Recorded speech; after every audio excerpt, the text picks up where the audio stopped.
Welcome to our channel और YouTube channel. इस YouTube channel में आपको हार्दिक स्वागत करते हैं और वेलकम करते हैं और बहुत सारे नए साल की शुभकामनाएं देते हुए हम वीडियो को लेट्स स्टार्ट करते हैं। आई होप आपको इस वीडियो से कुछ बेहद ज़रूरी जानकारी मिल जाएगा।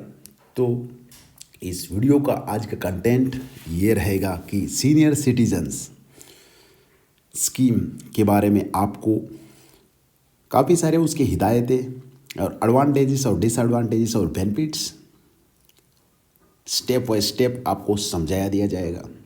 तो वीडियो को स्किप ना करते हुए आप वीडियो एंड तक देखिए और डीपली समझिए। तो चलो दोस्तों इस वीडियो को स्टार्ट करते हैं। तो सीनियर सिटीज़न जो स्कीम है, जो काफ़ी सारे बैंक्स के हैं, पोस्ट ऑफिस से हैं, आपको हर जगह से ये स्कीम, काफ़ी सारे इन्वेस्टमेंट कंपनीज, LIC हो गया, बजाज अलियांस हो गया, अदरवाइज बहुत सारे ऐसे जो इन्वेस्टमेंट प्लान्स है, जो नॉन कैपिंग और नॉन बैंकिंग फाइनेंशियल कंपनीज भी ये स्कीम्स स्टार्ट किया हुआ है। तो इस स्कीम्स का जो आपको बेनिफिट्स है और उसमें जो बदलाव लाए गए हैं, जो इस बजट के तहत आपको उस स्कीम के बारे में जानकारी देना बेहद ही ज़रूरी है और उसके क्या टैक्स के बेनिफिट्स है, फुल्ली बेनिफिट्स है। तो सीनियर सिटीज़न के लिए अलग सा आपका उसमें एक सेलेक्ट किया जाएगा, तो उसी हिसाब से आपको टैक्स बेनिफिट्स में मिलेंगे। और जो दोस्तों सीनियर सिटीज़न सेविंग स्कीम के बारे में आप लोगों को यह बेनिफिट्स हम आप तक पहुंचाने के लिए ही इस वीडियो को माध्यम से हम आपको उस कंटेंट को डीपली क्लियर करेंगे। तो फर्स्टली हम 4-5 भागों में इस कंटेंट को क्लियर करेंगे और आपको ब्रीफली समझाएंगे। फर्स्टली क्या है सीनियर सिटीज़न के बेनिफिट्स, द नेक्स्ट इसका एक्सटेंशन पीरियड क्या है, इनका एज के लिमिटेशंस क्या है और क्या पेनल्टीज़ हैं, और मैच्योरिटी का क्या बेनिफिट्स है और डिसएडवांटेजेस है, मेरिट्स एंड डीमेरिट्स हम डीपली कवर करेंगे इस वीडियो के माध्यम से। तो सीनियर सिटीजन्स को, हर एक सीनियर सिटीजन्स को ये सेविंग स्कीम का लाभ उठा पाए, ऐसे हम इस वीडियो के दौरान आपको समझाएंगे। तो मेनली हम फोकस करेंगे फर्स्टली किन किन कैटेगरीज के state government employees and central government के एम्प्लॉयज़ इसमें इन्वॉल्व हो सकते हैं, एलिजिबल अपना हो सकते हैं। तो उनका डीपली हम आपको कवर करेंगे। तो चलिए वीडियो को लेट्स स्टार्ट करते हैं। तो फर्स्टली मैं आपको इन्फो करने जाऊंगा कि इस का एज लिमिट है पहले से ही 60 साल। तो 60 साल इसका एज लिमिट से पहले आपको इसमें आपका 5 साल या उससे ज़्यादा एक ही साथ प्रिंसिपल अमाउंट आप इसमें इन्वेस्ट करना है। तो सीनियर सिटीज़न सेविंग स्कीम के बारे में आपको पहले से ही जानकारी होगा, बट उसमें जो इम्प्लीमेशन आया है, जो चेंजेस आए हैं, वो हम आपको स्टेप बाय स्टेप समझाएंगे। तो फर्स्टली इसका इंटरेस्ट रेट कुछ होता नहीं है, इंटरेस्ट रेट टाइम के हिसाब से होता है। तो प्रिंसिपल अमाउंट आपको एक साथ ही इसमें पहले से चलता था 5 साल तक एक प्रिंसिपल अमाउंट आपने, यदि 5 लाख इन्वेस्ट कर दिया है तो 5 लाख का यदि 60 साल में आपने इन्वेस्ट किया है, या एज का लिमिट इसमें कहीं कहीं स्कीमों में 60 साल है और कहीं कहीं स्कीम्स में 55 से 60 साल तक भी है। तो आपको जो जो भी ग्रुप का या जो भी कंपनीज का आप या जो जिस भी आप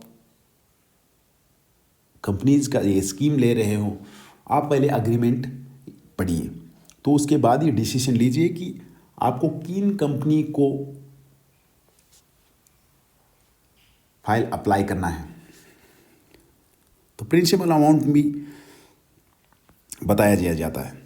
तो देखिए, सरकारी स्कीम में ये होता है कि एलिजिबल आपको पहले ही एडवाइज किया जाता है और अग्रीमेंट साइन किया जाता है, इसलिए कि किन पर्सन्स के लिए अप्लीकेबल है और किन पर्सन्स के लिए अप्लीकेबल नहीं है। तो बाद में हम ये सोचते रहेंगे कि ये प्लान मैं गलत लिया या सही लिया। तो उससे पहले आपको नियमों को जानना बेहद ज़रूरी है। तो सीनियर सिटीजन्स 50 साल तक, 55 साल, किसी किसी कैटेगरीज में आपको 60 साल तक का बेनिफिट दिया जाता है और उसमें आप इन्वॉल्व और एलिजिबल हो सकते हो। और आप एग्रीमेंट पढ़ के उसके बाद में ही आपको ITR फाइल भी सहूलत दिया जाता है और आपको इस स्कीम का भी लाभ मिल सकता है। तो सर देखिए, पहला जो एक्सटेंशन इस स्कीम में, यदि आपने प्रिंसिपल अमाउंट एक साथ ही 5 लाख लगाया हुआ है या इन्वेस्ट किया हुआ है, तो उसी हिसाब से आपको रिटर्न भी मिलेगा और उसी हिसाब से आपको इंटरेस्ट बेनिफिट भी मिलेगा और उस स्कीम का आप बेहद लाभ उठा सकते हो। तो एक्सटेंशन पीरियड, यदि आपने 60 ईयर में इंटर किया हुआ इस स्कीम के अंदर, तो वन टाइम आप इन्वेस्ट किया होगा, अदरवाइज आप मंथली इन्वेस्ट कर रहे होंगे। तो इस स्कीम के तहत जो चेंजेसमेंट लाया गया है इस स्कीम के तहत, या सेंट्रली इस बजट में जो डिस्कस किया हुआ है या जो हाईली इस इन्वेस्टमेंट स्कीम में जो काम किया हुआ है, तो काफ़ी सारे स्कीम्स ऐसे भी हैं वो शेयर मार्केट के तौर पर चलते हैं। इट मीन्स वो मार्केटिंग के तहत चलते हैं, उनका रेशो अलग होता है, वो मार्केटिंग पर्पज़ से किया जाता है। अदरवाइज़ काफ़ी सारे स्कीम्स ऐसे भी है कि उनको डायरेक्टली आपको इन्फो अग्रीमेंट में ही किया जाता है। तो सीनियर सिटीजन सेविंग स्कीम का एक्सटेंशन पीरियड आप एक्सचेंज भी कर सकते हैं और एक्सटेंशन भी कर सकते हैं। तो और आप ब्लॉक वाइज और 3 साल के लिए इसमें आप अपना जो इन्वेस्टमेंट स्कीम है, जो इन्वेस्ट करने का आपका जो टाइम है, उसको आप हर ब्लॉक वाइज, यदि आपका 5 साल है तो आप उसको और एक्सटेंशन 3 साल तक आपका इन्वेस्टमेंट टाइम बढ़ा सकते हैं। तो मोनली फोकस हम करेंगे, यदि इन्वेस्टमेंट आपने किया हुआ है इस इन्वेस्टमेंट स्कीम्स में, यदि आप मान लीजिए कि 50 से 60 साल के बीच में आप इस प्लान का उपयोग करके एलिजिबिलिटी आप जान करके आपने इन्वेस्ट किया है, 60 साल में यदि आपने 5 लाख इसमें इन्वेस्ट किया है, तो या वन टाइम किया हो प्रिंसिपल अमाउंट को, या आप इसके बाद में भी इन्वेस्ट किया हो, तो ब्लॉक वाइज आप इन्वेस्ट कर सकते हैं। तो एक्सटेंशन पीरियड है इसका 3 साल, तो 8 साल तक भी आप इसको प्रिंसिपल अमाउंट को इन्वेस्ट कर सकते हैं। प्रिंसिपल अमाउंट या आप पार्ट टाइम क्वार्टरली इन्वेस्ट करिए या पर मंथ इन्वेस्ट कीजिए। उस असेसमेंट ईयर के दौरान आपको ये लगता है कि और मैं और इन्वेस्ट कर सकता हूँ, तो इन्वेस्ट कर सकते हो। उसमें कोई आपको टोटली आपको इन्वेस्टमेंट करने का इसमें सहूलियत दिया जाता है। इंटेंशियल पीरियड का इन्वेस्टमेंट का आपको इसमें बेनिफिट दिया जाता है। ब्लॉक वाइज आप एक्सटेंशन कर सकते हो, उस फ्रिक्वेंसीज का हिसाब से कर सकते हो। तो एक्सटेंशन का आपको अवधि को, फ्रिक्वेंसीज आपको बढ़ा दिया जाता है। तो 5 साल का 8 साल इसमें आप कर सकते हो। ये मेनली आप फोकस करने वाला एक पॉइंट है। अभी आप 3 साल एक्सटेंशन ब्लॉक वाइज आपका इन्वेस्टमेंट अमाउंट इसमें इन्वेस्ट कर सकते हैं और एक्सटेंशन कर सकते हैं। तो पहला बड़ा बदलाव ये किया गया इस इन्वेस्टमेंट स्कीम के तहत। उसके बाद में एम्प्लॉयज़ यदि रिटायर्ड स्टेट गवर्नमेंट एम्प्लॉय है या नॉन रिटायर्ड है या रिटायर्ड भी नहीं है, तो उस दौरान जो काफ़ी सारे जॉब्स ऐसे हैं स्टेट गवर्नमेंट के या प्राइवेट गवर्नमेंट के, तो इस इन्वेस्टमेंट स्कीम्स में ये मायने नहीं रखता कि स्टेट गवर्नमेंट है या प्राइवेट सेक्टर में है या पब्लिक सेक्टर में है। तो इस स्कीम का लाभ आप उसी जॉब के हिसाब से आप बेनिफिट्स ले सकते हैं। तो यदि बीच में आप रिटायर्ड होते हो तो उस पोस्ट का, यदि सेंट्रल गवर्नमेंट या स्टेट गवर्नमेंट का, उस पोस्ट को भी आप इन्वेस्ट में दिखा के उस पोस्ट का भी आप स्कीम में अपना निवेश कर सकते हैं, उस पोस्ट को ही निवेश कर सकते हैं। ये भी बेहद ज़रूरी चीज़ है आपको समझाने वाली। तो सीनियर सिटीज़न को इसका पक्का लाभ मिलेगा। तो हर एक पॉइंट डीपली कवर कर रहा हूँ, ना वीडियो को स्किप करते हुए पॉइंट टू पॉइंट आपको हर चीज़ का इन्फो कह दिया जा रहा है। तो उसको आप दिमाग में रख के एक बार ना वीडियो समझ में आते हुए 4 बार देखिए, बट ऐसा कोई भी फैसला ना लीजिए कि आपको उसका मुआवजा पेश करना पड़े। तो चलिए वीडियो को स्टार्ट करते हैं। तो काफ़ी सारे वीडियोज़ हमारे यूट्यूब चैनल में आपको मिल जाएंगे। इंटरेस्ट रेट इसका क्या है और हम टैक्स का बेनिफिट्स इससे क्या ले सकते हैं सीनियर सिटीजन दिखा के, और हमें एज लिमिट इसमें क्या है, और बीच में हम इसमें एक्सटेंशन भी कर सकते हैं प्रिंसिपल अमाउंट को, और हमारा पोस्ट को यदि हम उस जॉब में हैं वो हमारा उस बंदे का या जो सीनियर सिटीज़न है वो उस पोस्ट को भी अपना इस इन्वेस्टमेंट स्कीम के तहत लाभ उठा सकता है। तो गवर्नमेंट एम्प्लॉयज़ वह अभी कार्यरत है, उनके लिए उम्र का 50 साल से ज़्यादा, लेकिन उनके डेथ हो गई है, तो यह आपको पोस्ट को भी इस इन्वेस्टमेंट स्कीम के तहत, सेविंग स्कीम के तहत सभी गवर्नमेंट एम्प्लॉयज़ को, चाहे तो सेंट्रल गवर्नमेंट के भी हो तो चाहे या स्टेट गवर्नमेंट के भी हो, तो बेनिफिट के लिए एलिजिबल रहेंगे। तो यदि स्टेट गवर्नमेंट के हो या सेंट्रल गवर्नमेंट के हो तो इस स्कीम को, इस बेनिफिट के लिए एलिजिबल रहेंगे। और इस बदलाव को ही आप तक हमारा ये इन्फॉर्मेशन पहुंचाना था, इसीलिए इस वीडियो को, इस कंटेंट को फोकस करते हुए हम इस वीडियो को हमारे यूट्यूब चैनल में अपलोड कर रहे हैं। तो चौथा बड़ा बदलाव यह है, तो प्रीमेच्योर विड्रॉल रूल्स।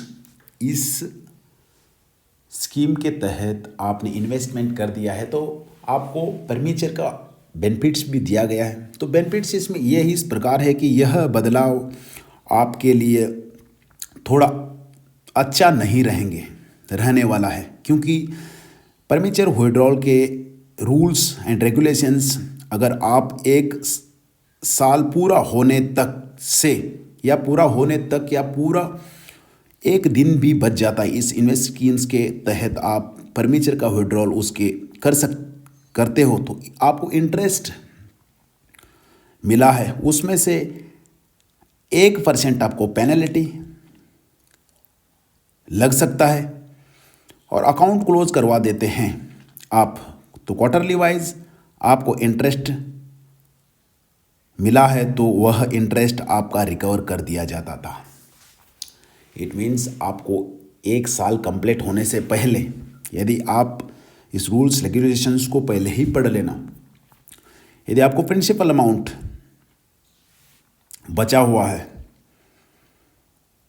तो आपको, यदि आप प्रीमेच्योर अकाउंट को क्लोज करना चाहते हो तो आपको इसमें काफ़ी सारे फाइनेंशियल बेनिफिट्स नहीं होंगे। तो पेनल्टी आपको 1% का लगेगा। तो प्रिंसिपल अमाउंट जो भी है, आपने 50 लाख रुपए यदि इन्वेस्ट किया हुआ है तो आपका मन ये कर दिया कि 4 दिन बाद या 15 दिन बाद 20 दिन बाद आप यदि 5 लाख ले सकते हो तो प्रिंसिपल अमाउंट ले सकते हो। बट पेनल्टी आपको 1% इंटरेस्ट का लगेगा। तो इंटरेस्ट आपको यदि उस ईयर के दौरान आपको यदि 8% है तो 1% आपको पेनल्टी इस टीम के तहत या इस स्कीम के तहत आपको 1% आपको लॉस मानिए या पेनल्टी मानिए या आप विड्रॉ कर रहे हो उसका परमिचर में इसका असर होगा विड्रॉल के टाइम में। तो यह कुछ नियम सीनियर सिटीजन स्कीम के जिनमें बदलाव किया गया है, कुछ परिवर्तन लाए गए हैं, सीनियर सिटीजन के लिए काफ़ी लाभदायक साबित होने वाला है। आई होप बताई हुआ ये जानकारी आपको बहुत ही इंटरेस्टिंग लगा हो। तो सीनियर सिटीजन स्कीम्स का जितना भी एडवांटेजेस थे और डिसएडवांटेजेस थे हम आपको ब्रीफली कवर कर दिया है। और सीनियर सिटीजन है और सीनियर सिटीजन सेविंग्स स्कीम में आपका खाता है तो यह नियम आपको बेहद ज़रूरी साबित होगा। फर्स्टली हम आपको ब्रीफली समझा दिया गया है। मेनली इसमें फोकस देने वाली 2-3 चीज़ें हैं, आपको डीपली समझा दिया है। मेनली आपको और एक बार मैं बता देता हूँ तो सीनियर सिटीजन सेविंग स्कीम के बारे में पूरा पहले एग्रीमेंट आप पढ़ लेना, जो भी इंटरेस्टेड हो जो भी स्कीम में। इसमें काफ़ी सारे स्कीम्स है एज के हिसाब से और बैंकों के हिसाब से और नॉन कैपिंग या नॉन फाइनेंशियल जो नॉन बैंकिंग स्कीम्स है उसमें भी आपको ये सीनियर सिटीजन प्लान देखने को मिलेगा। तो प्रिंसिपल अमाउंट इसमें आपको एंट्री करने का टाइम 50 साल है, कभी किसी किसी स्कीम में 50, 55, 60 साल भी है। तो उसको आप मद्देनजर रखते हुए एप्लीकेबल जिसमें है एलिजिबल आपका जो प्लान है वो सिलेक्ट कर लेना। और नेक्स्टली इसमें टाइम का एक्सटेंशन दिया गया है, ब्लॉक वाइज आप क्वार्टरली वाइज ब्लॉक वाइज आप 5 साल का इन्वेस्टमेंट एक साथ ही है तो उसमें आप 3 साल का एक्सटेंशन कर सकते हो। और उस प्लान के दौरान आप उस स्कीम में आप प्रिंसिपल अमाउंट अपना 5 साल बाद या 8 साल बाद विड्रॉ भी कर सकते हैं। तो उसका क्वार्टरली वाइज आपको हर 3 महीने में उस स्कीम का बेनिफिट्स या इंटरेस्ट मिलता रहेगा। तो मिलता रहेगा आपको जब तक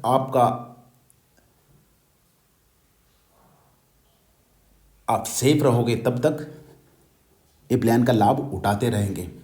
द नेक्स्ट आपका 99 ईयर उसमें ये लिमिट दिया गया होगा, तब तक 99 या तो ईयर होगा या तो आपको ऐसे कुछ लाइफ में घटनाएं आती है तो उस टाइम में आपको इस बेनिफिट का लाभ उठा सकते हो। तो नेक्स्टली आप उसमें बता दिया गया कि ब्लॉक वाइज आप एक्सटेंशन कर सकते हैं 8 साल, उसके बाद और कोई लिमिटेशन नहीं है, आप एक्सटेंशन जितना चाहे उतना बार कर सकते हैं।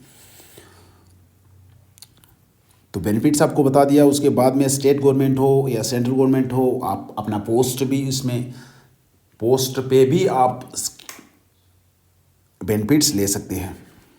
तो पोस्ट का आपको कवर कर दिया गया। परमिशन का विड्रॉल का आपको 1% पेनल्टी लगेगा, जितना भी आप इंटरेस्ट लेते हो उसका 1% आपको जो मुआवजा जो इंटरेस्ट आपको मिला जाता है वो पेनल्टी के तौर पर 1% आपको डिडक्शन करके आफ्टर देन डिडक्शंस आपको उस अमाउंट को आपको आपके अकाउंट में एलिजिबल अकाउंट में आपको क्रेडिट किया दिया जाएगा। तो टैक्स के बेनिफिट्स को भी आपको कवर कर दिया गया। और एक वीडियो इसी सिद्धांत में हमने इसी मेन फोकस इस कंटेंट को कवर करते हुए और एक वीडियो भी बनाया है। तो सीनियर सिटीजन के लिए भी टैक्स बेनिफिट्स भी ये रहेगा। मान लो आप सालाना 2,50,000 यदि लेते हो, उससे ज़्यादा भी लेते हो तो सीनियर सिटीजन के लिए काफ़ी सारे बेनिफिट्स उसमें दिया गया है। तो आप उसको मद्दे रखते हुए काफ़ी सारे रूल्स रेगुलेशंस फॉलो करना पड़ता है ताकि सीनियर सिटीजन्स को ज़्यादा से ज़्यादा इसका जानकारी हो। तो आई होप आपको ये वीडियो अच्छा लगा हो। तो प्लीज़ आपके फ्रेंड्स रिलेटिव और रिलेशंस में और आपका कॉन्टैक्ट नंबर्स में ये शेयर करें और हमारे यूट्यूब चैनल को आप सब्सक्राइब करें। Thanks for watching. चलिए वीडियो को समाप्त करते हैं और एक इंटरेस्टिंग और बहुत ही शानदार और कंटेंट को लेके हम जल्द ही आपके लिए प्रस्तुत करते हैं। Thanks for watching. जय हिंद।